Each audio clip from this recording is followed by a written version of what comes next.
વડોદરા મહાનગરપાલિકાની સ્થાયી કમિટીની બેઠકમાં 11 કામોને મંજૂરી. આ બેઠકમાં આઈટી શાખા, પાણી પુરવઠા વિતરણ શાખા, પાણી પુરવઠા શાખા, કાર્યપાલક ઇજનેરશ્રી, પાર્ક્સ એન્ડ ગાર્ડન શાખા, બ્રિજ પ્રોજેક્ટ શાખા, affordable housing cell, road project શાખા જેવા અલગ અલગ વિભાગોના વિકાસલક્ષી કામો કમિશનર દ્વારા મૂકવામાં આવ્યા હતા, જેમાં બેઠકમાં ચર્ચાના અંતે તમામને મંજૂરી આપવામાં આવી છે. વધુ માહિતી સમિતિના અધ્યક્ષ ડૉક્ટર શીતલ મિસ્ત્રીએ આપી હતી.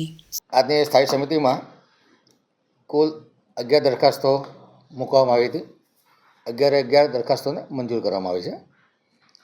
કામકાજની વાત કરતાં આઈટી શાખા દ્વારા સર્વર રૂમમાં IBMના સર્વરની નિભાવણી માટે 20,56,580ના ખર્ચે વાર્ષિક રેટ કોન્ટ્રાક્ટ કરવાનો હતો, જે કામને મંજૂરી આપવામાં આવી છે. પાણી પુરવઠા પૂર્વજોન ઇલેક્ટ્રોમિકેનિકલ શાખા દ્વારા કોન્ટ્રાક્ટ બેઝથી વાર્ષિક 1000થી ઓપરેટરને મજૂર લેવાનું જે કામ હતું, જે કામમાં 20 લાખ રૂપિયાની નાણાકીય મર્યાદા વધારવાની મંજૂરી માગવામાં જે આપી દેવામાં આવી છે. આજવા સરોવર ખાતે નવીન સ્ટોર્મ વોટર ડિસ્પોઝલ સિસ્ટમ ચોમાસા પહેલાં જે લગાડવામાં આવી હતી, 67(3)C હેઠળ 0.375% ઓછા મુજબ 7.84 કરોડના કામને જાણમાં લેવામાં આવ્યું છે. કાર્યપાલક ઇજનેરશ્રી પશ્ચિમ ઝોન દ્વારા બિલ ગામ ખાતે નવીન કૃત્રિમ તળાવ બનાવવાનું કામ 67(3)C હેઠળ 68.39 લાખના ખર્ચે કરવામાં આવ્યું હતું, જે કામને જાણમાં લેવામાં આવ્યું છે.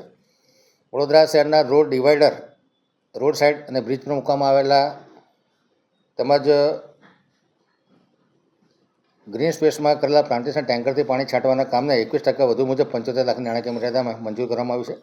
વડસર રિવર ઓવર બ્રિજના બ્રિજ સ્ટ્રક્ચરને રિપેરિંગમાં ગનાઇટિંગ, રાઉટિંગ અને એપોક્સી પેન્ટ વગેરેની કામગીરી 73.01 લાખના ખર્ચે 67(3)Cમાં જાણમાં લેવામાં આવી છે.